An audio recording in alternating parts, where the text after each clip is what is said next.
flight. Pratt and Halley experiment. And here comes the flight crew now. Commander Dick Scobie, followed by Mission Specialist Judy Resnick, Ron McNair, and pilot Mike Smith, followed by Krista McCullough, Feature in Space, Ellison Onizuka, and Payload Specialist Greg Jarvis. Big smiles today. Confidently getting into the van. They're going to go up to that pad and attempt a second try. Second try at launch today. It'll take a few minutes for the astronaut van to get to the pad. The orbiter and the first crew member, Commander Dick Scobie, now in the White Room, taking off his jacket, along with Mike Smith, who is the pilot. Dick Scobie became a military pilot and later a test pilot the hard way. He enlisted in the Air Force in 1957 and was trained as a reciprocating engine mechanic. However, he went to night school during the time he was down at Kelly Air Force Base and earned 2 years of college credit, which helped lead to his selection as for the Airman's Education and Commissioning Program. He graduated from the University of Arizona with a degree in aerospace engineering, received his commission in 1965 and his wings in 1966. He's completed a number of assignments for the Air Force, including becoming an Air Force test pilot. He was the pilot of the 41C mission, which deployed the long-duration exposure facility, which is still in orbit, and captured and repaired the Solar Maximum mission satellite and placed it in orbit where it is functioning better than ever. Mike Smith putting on his egress harness, too. They're going to be going very fast today to get out of the cold and into the cabin. Mike Smith is one of the few rookies on board this flight. He's a graduate of the U.S. Naval Academy in Annapolis and received his Naval Aviator wings in 1969. He had a 2-year tour of duty in Vietnam and is a graduate of the Navy Test Pilot School, where he also served as an instructor for 18 months. Altogether, he's flown about 28 different types of civilian and military aircraft, logging over 4,300 hours. He's taken on a number of tasks while he's been in the astronaut corps. He served as commander in the Shuttle Avionics Integration Laboratory in Houston, which tests all of the instrumentation and computers and software for the shuttle. He also was deputy chief of aircraft operations and technical assistant to the director of flight operations, George Abbey. He also served in the astronaut office development and test group. After the scrub yesterday, the crew went back to the crew quarters where they relaxed for a while and were able to have dinner with their spouses in the crew quarters dining room. But they had to be in bed by about 7 o'clock so they could be up and on their way this morning. Mike Smith shaking hands with the closeout crew, which has assisted him in getting ready. They take a look at his feet and wipe those out to make sure he's not carrying any debris into the cabin with him.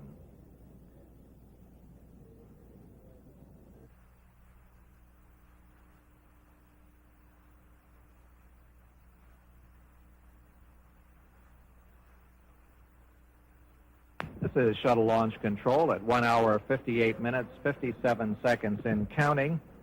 And Dr. Judy Resnick, who was mission specialist for the ST-41D mission on her first flight, is in the White Room now preparing to put on her egress harness and get ready for her entrance into the orbiter. On her first flight, 3 satellites were deployed, and she was responsible for operating the remote manipulator arm on that particular flight.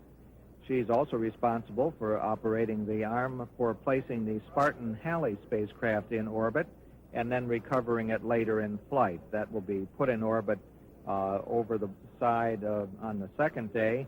The orbiter will move about 5 miles away and allow it to function and look at Halley's comet for 40 hours and then go back and pick it up and bring it back to Earth. Her undergraduate degree was from Carnegie Mellon University, and she earned her PhD in electrical engineering from the University of Maryland. Prior to joining NASA in 1978 as a mission specialist, Judy Resnick worked as a senior systems engineer in product development for the Xerox Corporation in California. She's a native of Akron, Ohio, and also a classical pianist, and enjoys flying and bicycling in her spare time. Ellison Onizuka, also in the White Room. Actually, everybody's going to be in there shortly as they get ready. The teacher observer, Krista McAuliffe, has been handed an apple by the closeout crew.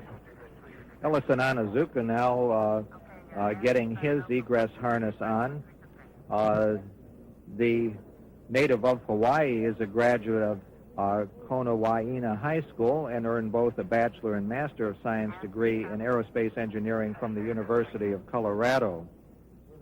After receiving his commission in the Air Force, he served as a flight test engineer and participated in the flight programs and systems safety engineering for a wide variety of aircraft. He graduated from the Air Force Test Pilot School and then served on the staff. Onizuka is one of the astronauts known as the Cape Crusaders, who are assigned to KSC for a period of time of several launches and work with the orbiter, test and checkout teams and the launch support crews. The astronaut support person on board, Sonny Billy Bob Carter, is also one of the Cape Crusaders at the present time.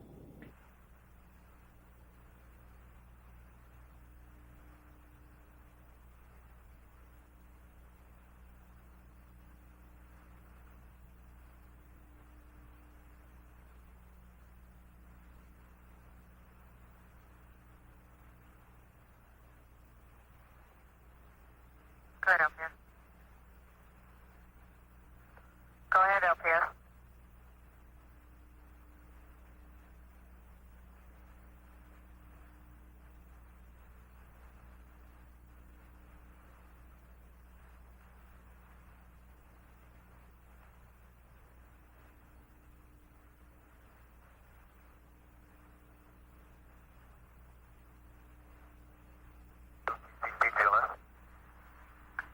Go ahead, Taylor.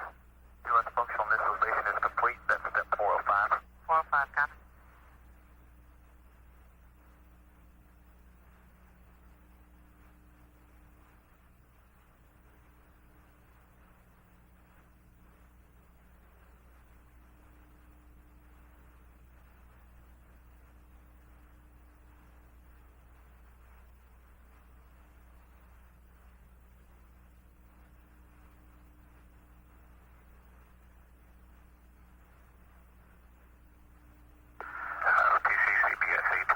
Go ahead, TVSA.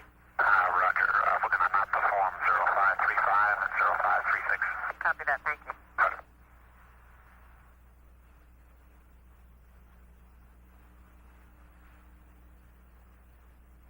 Good morning.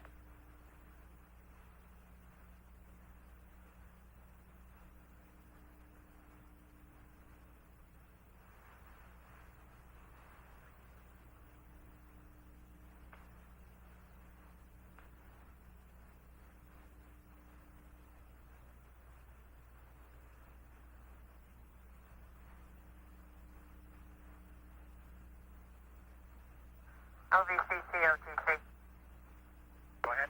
Okay, apparently one of the crew left their gloves in the Astrovan. Between the orbiter, the firing room here at Kennedy Space Center, and Houston. Rocket booster engine gimbal now underway. T-minus 15 seconds. T-minus 10, 9, 8, 7, 6. We have main engine start. 4, 3, 2, 1, and liftoff. Liftoff of the 25th Space Shuttle mission, and it has cleared the tower. Now control. Roger, roll, Challenger. Good, roll program confirmed. Challenger now heading downrange.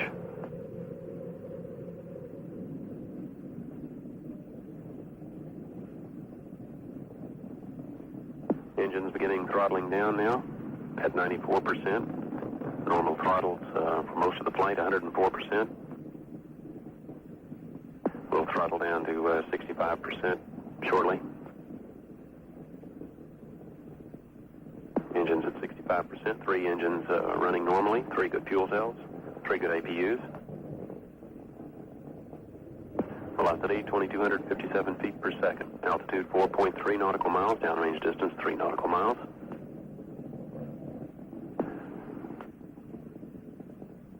Engines throttling up, 3 engines now at 104%. Challenger, go and throttle up.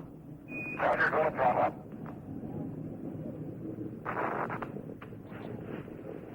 One minute, 15 seconds. Velocity 2,900 feet per second. Altitude 9 nautical miles, downrange distance 7 nautical miles.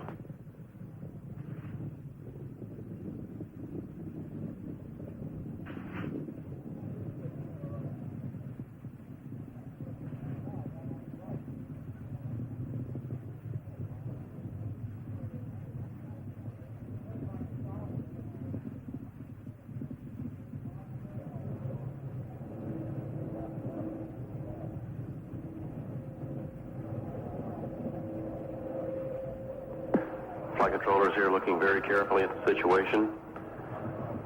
Obviously a major malfunction.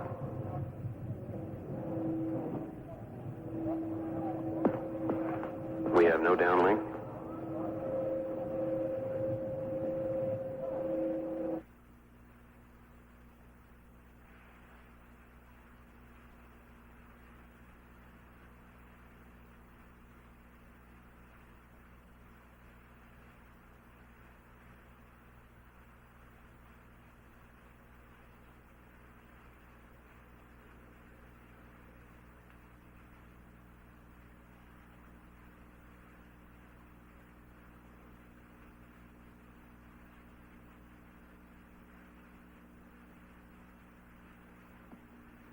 We have a report from the flight dynamics officer that the vehicle has exploded.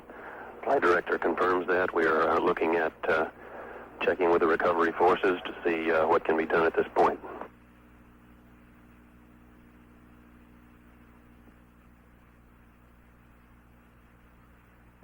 Contingency procedures are in effect.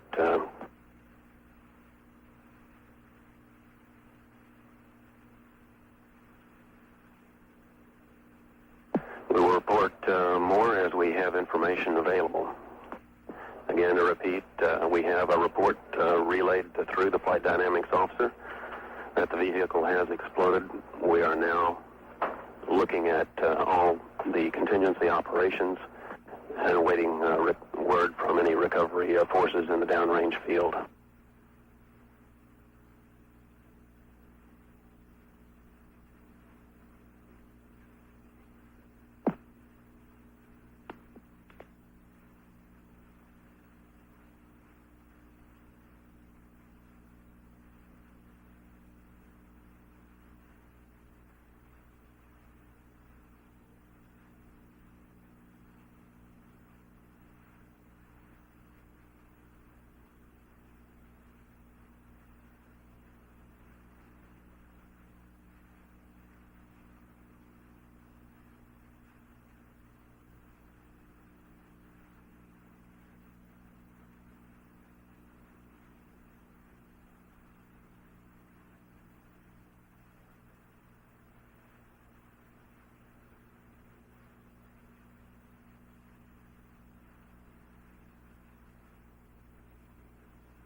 Flight of the Space Shuttle Challenger on Mission 51L, the 25th flight of the Space Shuttle program, began at 11:38 a.m. Eastern Standard Time on January 28, 1986. It ended 73 seconds later in a structural breakup of the external tank and orbiter, in which the 7 crew members perished. The solid rocket boosters continued in flight and were destroyed by the range safety officer 110 seconds after launch.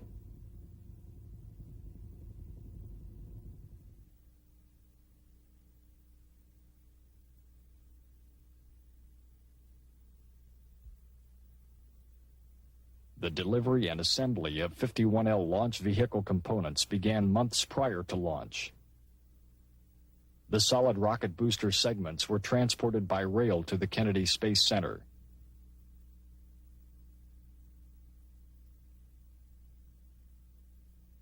The SRBs were inspected and partially assembled at the rotation, processing, and storage facility.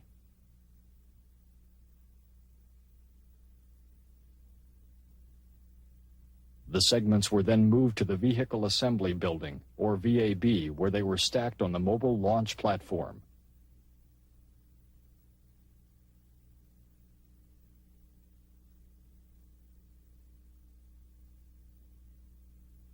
The external tank arrived at KSC by barge and was moved into the VAB, where it was checked out and mated to the stacked solid rocket boosters.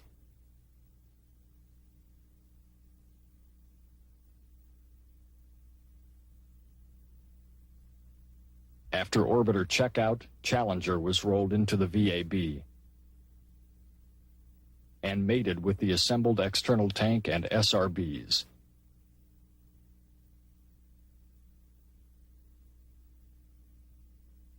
The STS-51L vehicle was transported from the VAB to the launch pad on December 22, 1985. At a crawler speed of approximately 1 mile per hour, the journey takes about 6 hours. The launch was rescheduled several times, resulting in the final countdown on January 28, 1986. The weather was forecast to be clear and cold, with temperatures dropping into the low 20s overnight. The fueling of the external tank began at 1:25 a.m. Ice had accumulated on the launch pad during the night. Several water systems were opened slightly and allowed to flow into drains. The drains froze and caused overflows. High wind gusts spread the water over large areas and ice formed.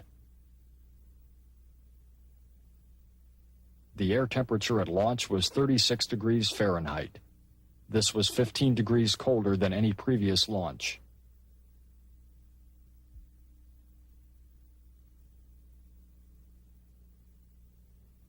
At T-minus 7 minutes and 30 seconds, the ground launch sequencer began retracting the crew access arm. The arm can be put back in place within 15 to 20 seconds if an emergency arises and the crew must evacuate the pad.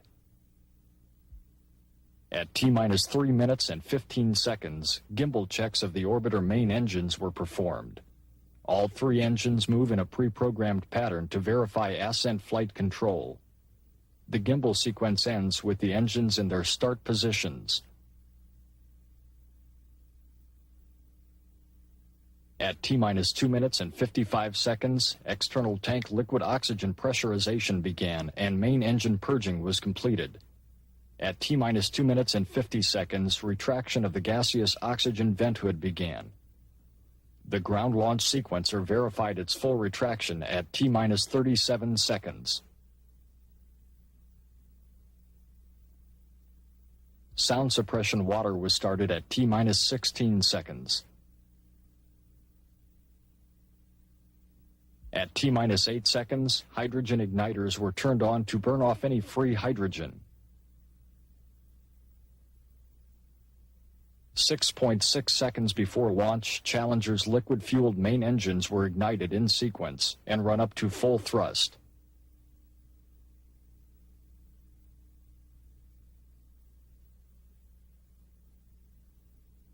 Thrust from the main engines bends the shuttle stack.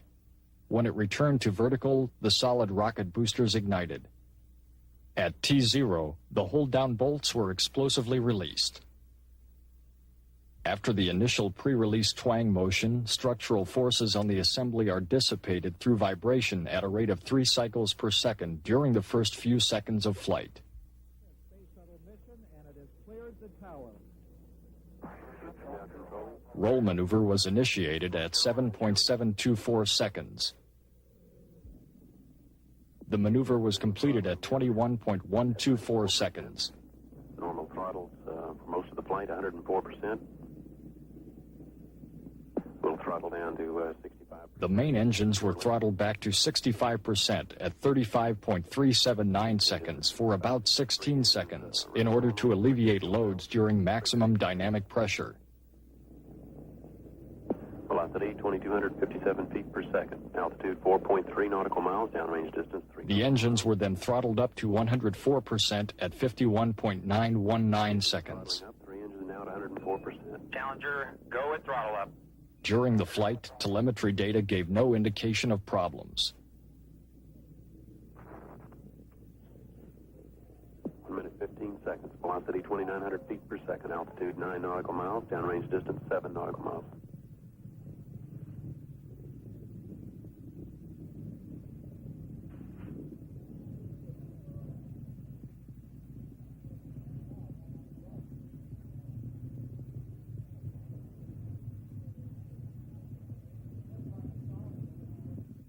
The solid rocket boosters continued in flight and were destroyed by the range safety officer 110 seconds after launch.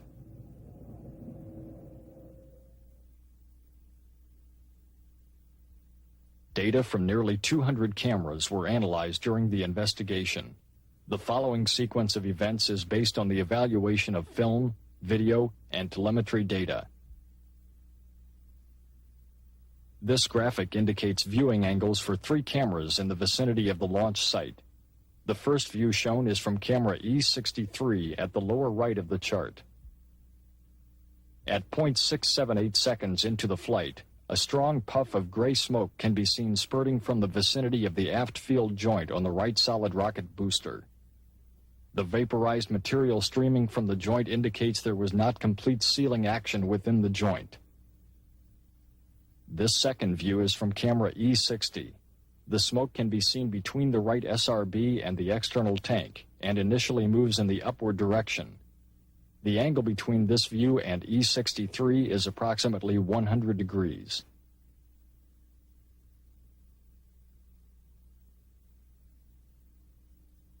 With E60 and E63 side by side, it is clear that when smoke is first visible to camera E60, it is not yet visible to E63.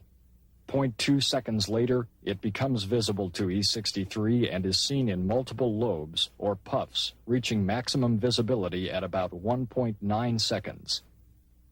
A third, higher-resolution camera, D67, was located east of the launch pad. D67 recorded this view of the smoke at approximately the same time of maximum development. Smoke appears to the right side of the SRB only, while normal water condensation vapors appear to the left. This plan shows that none of the cameras directly view the surface of the right SRB in the shaded region of the graphic. Analysis of film from several pad cameras indicated that the smoke came from between 270 and 310 degrees on the circumference of the aft field joint. As indicated on these pre-flight photos, the smoke emerged from just above the strut, between the SRB and ET, at a point along the longitudinal axis near the aft field joint.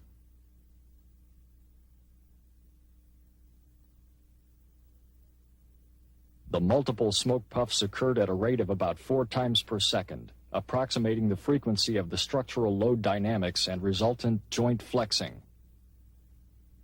This greatly exaggerated computer animation depicts the flexing of the SRB joint. This flexing increased the gap between the tang and clevis at the location of 2 rubber O-ring seals. Last evidence of smoke above the aft attach ring appears at 2.733 seconds. The last indication of smoke dispersing below the aft dome appears at 3.375 seconds. Film records of the assembly of the solid rocket booster were reviewed to determine any evidence of cause for the smoke. Photographs taken just prior to mating of the booster segments at the aft field joint show the O-rings installed in the grease clevis grooves. A subtle variation was detected, but through computer enhancement was determined to be a shadow caused by irregularities in the grease. No evidence of O-ring defects was observed in any of the stacking photography. The facility gaseous hydrogen vent arm was not captured after retraction at launch. Film analysis, however, showed that it did not rebound and contact the vehicle or contribute to the accident. Post-launch inspection of the hold-down posts revealed that the kickspring assemblies on 4 of the posts were missing. Detailed analysis determined that the assemblies could not have become detached prior to T plus 850 milliseconds and were not a contributing factor to the smoke observed at liftoff. The next significant event was the development of the SRB burn-through plume.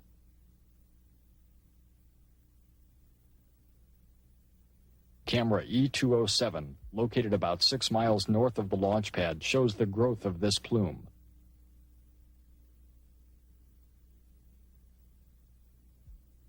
The first evidence of flame appeared on the right solid rocket booster at 58.788 seconds. This occurred as the main engines had been throttled up to 104% thrust and the SRBs were increasing thrust. Camera E203 was located west of the launch site and gives an aft view. The exposure was set for the booster nozzle plumes. This graphic illustrates the location of the flare. The flare was located near the aft field joint, approximately 300 degrees circumferentially, which is consistent with the location of the smoke emissions at liftoff.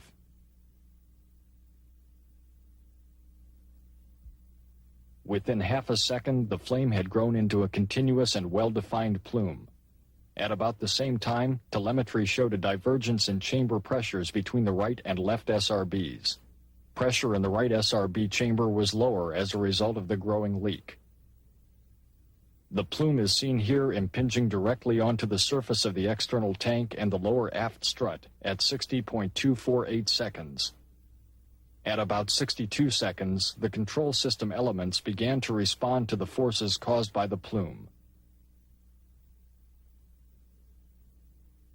As recorded on E207 and E204, the first visual indication that the anomalous plume penetrated the external tank was seen at 64.66 seconds as an abrupt change in the shape and color of the plume.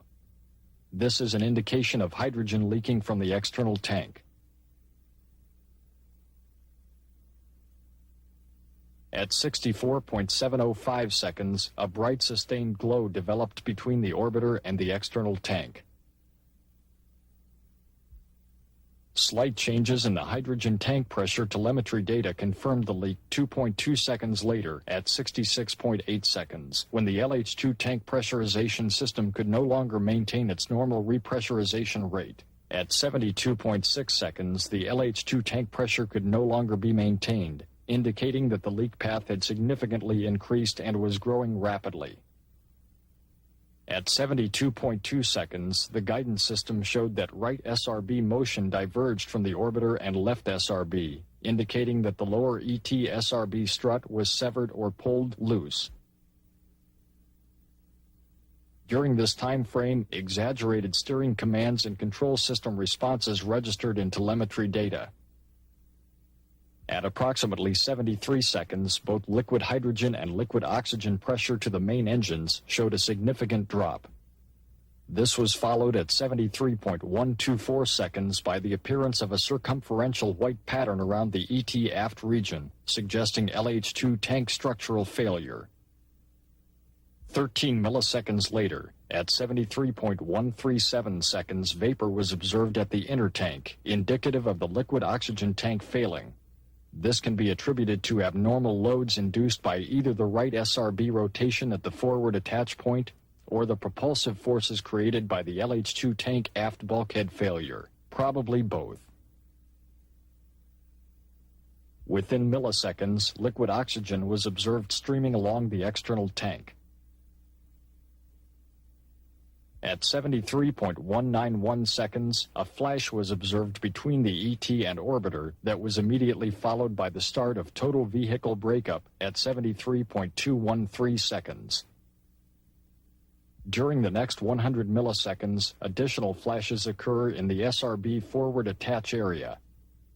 As the ET broke up, the released fluids vaporized rapidly, producing an expanding cloud of gases, vapors, and cryogenic fluid with embedded debris and localized combustion of mixed gases.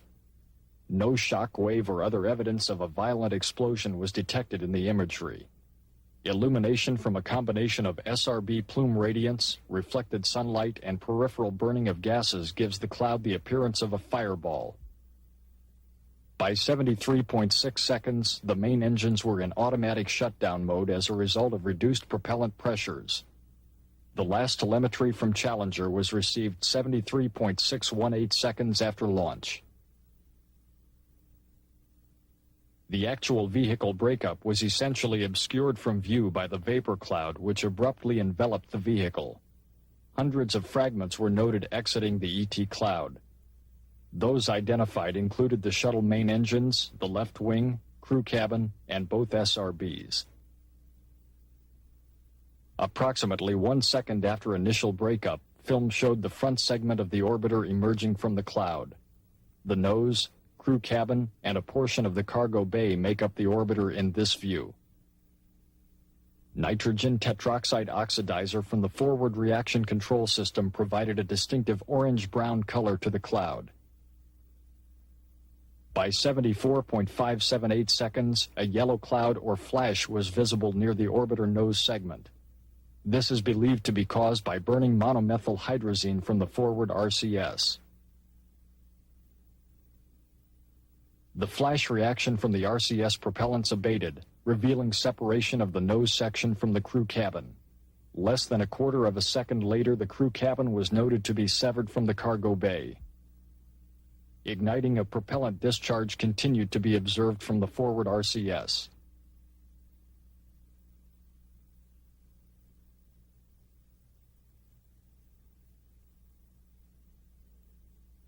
A camera south of the launch pad recorded a wider array of debris exiting the vapor cloud.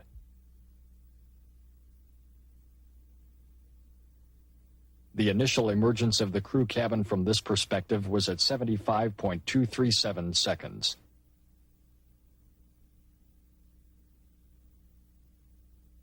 The initial path of the crew cabin from the vapor cloud carried it across the path of an adjacent contrail, clearly revealing its truncated form and attitude. The left wing became visible at 78.531 seconds. The main engines and crew cabin are also identifiable. After 10 seconds, the crew cabin was seen again with the front end and top of the cabin visible. As the subject moved further away and dropped lower on the horizon, the quality of the image for visual analysis deteriorated rapidly. Long-range tracking cameras followed the SRBs through range safety destruct. At approximately 75.8 seconds, the right SRB was seen exiting the cloud. Camera E207 shows the right SRB after the breakup, and the joints are clearly visible except for the aft field joint. This confirmed the location of the plume along the longitudinal axis of the SRB. The separated nose cap and deployed drogue parachute are identified at approximately 76.4 seconds.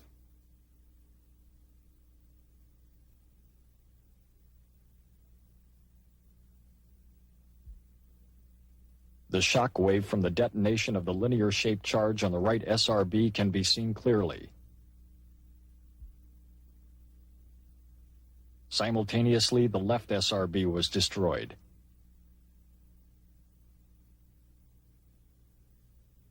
At approximately 37 seconds, Challenger had encountered the first of several expected high-altitude wind shear conditions, which lasted until about 64 seconds. These wind shears are best illustrated by the effect on the booster exhaust trails.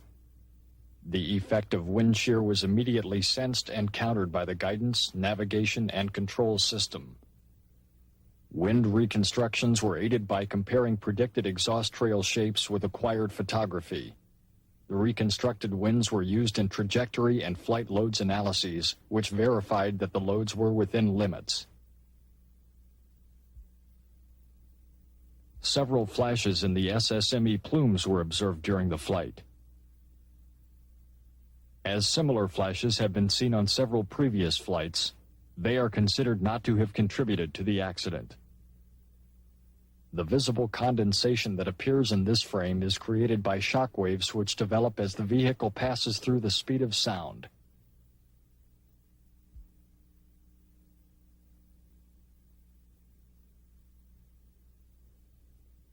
A large-scale search effort was initiated to recover the space shuttle debris. 22 ships, 6 underwater search vessels, and 33 aircraft participated in the operation. The pieces recovered initially were those found floating on the surface.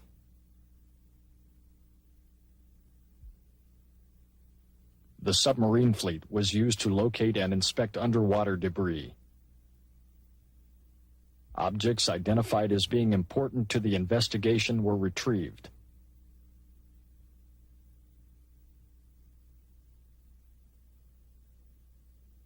"50% of the entire vehicle was recovered in the effort. The ocean search area was located at the edge of the Gulf Stream at depths up to 1,200 feet. Approximately 93,000 square miles of ocean were searched. The recovered hardware was brought to the logistics facility, where reconstruction efforts helped to verify the investigation team's findings, as well as to analyze the structural breakup mechanics of the orbiter, ET, and SRBs. Inside the logistics facility, parts were arranged on the floor according to their location on the vehicle.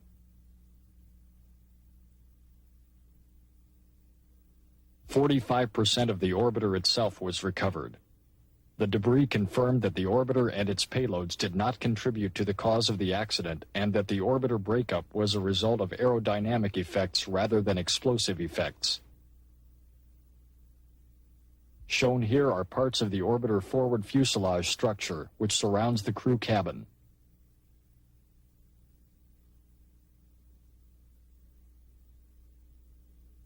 Extensive heating and erosion was detected on the right aft section of the orbiter.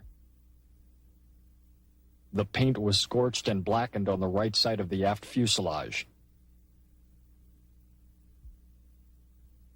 Thermal distress was apparent on the right rudder speed brake, while the left showed little effect. Thermal effects were also seen on the elevon.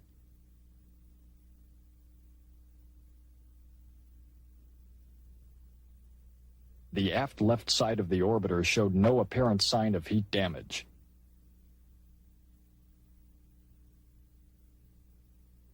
The remaining recovered parts of the orbiter showed no evidence of fire or explosion from within the vehicle. All 3 main engines were recovered and helped to verify that they did not contribute to the cause of the accident.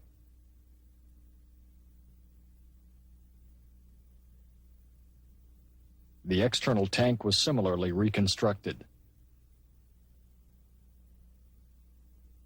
25% of the liquid hydrogen tank, 80% of the inner tank, and 5% of the liquid oxygen tank was recovered.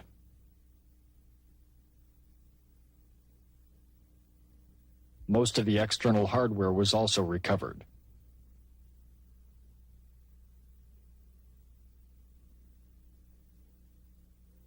The nose cap sustained very little damage. In general, the recovered pieces were quite large.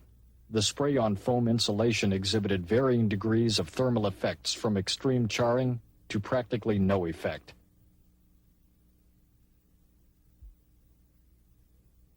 The external tank range safety destruct explosive charges housed in this cable tray were recovered undetonated, eliminating them as a possible factor in external tank breakup. The intertank region showed signs of buckling in the fore and aft direction. This would be consistent with the impulsive thrust that resulted from the sudden loss of liquid hydrogen from the aft section of the tank. This shearing failure of the forward attachment fitting with the right SRB was caused by the booster's rotation after the aft strut area failed.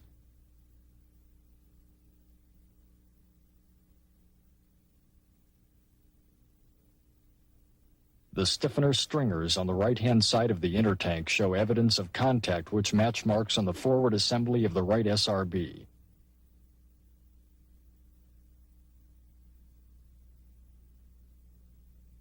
A section of the ring frame and a section of the aft dome from the lower strut attachment area was recovered in one piece. The lower strut attachment fitting had been pulled away. The effects of the anomalous SRB plume can be seen on the external tank, excluding an area which was shielded by the strut and attachment fitting. Approximately 50% of solid rocket booster hardware was recovered. An ordnance storage facility was used to house the motor case pieces, as some contained unburned propellant. Marks seen on the right SRB frustrum match the contact area shown previously on the ET intertank stringers.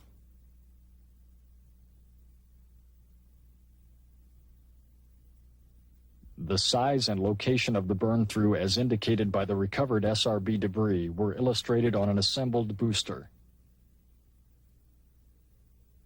The aft center section of the joint shows a large hole centered at the 307-degree circumferential position. The irregular hole is roughly rectangular and is about 27 by 15 inches.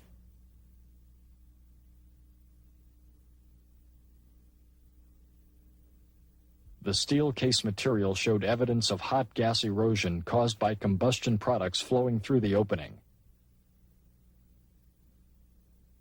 The aft section of the right SRB showed a hole approximately 33 by 21 inches.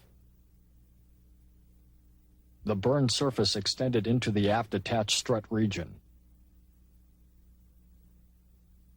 The exterior surface of the aft case featured a large heat-affected area. The shape and location of this heat spot indicates an impingement from the escaping gases. There was a small burn-through in the case wall which appeared to have penetrated from the outside in. This was due to the impingement of hot gases from the anomalous plume. The hole in the solid rocket booster segments was the result of the joint leakage on the right-hand SRB, which was determined to be the cause of the accident.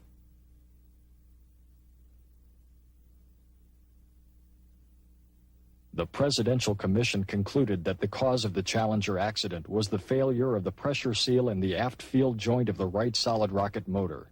The failure was due to a faulty design, rendering the seal unacceptably sensitive to a number of factors. Those factors include the effects of temperature, physical dimensions, the character of materials, the effects of reuse and processing, and the reaction of the joint to dynamic loading. More detailed analyses are contained in Volume 3 of the Report of the Presidential Commission on the Space Shuttle Challenger accident.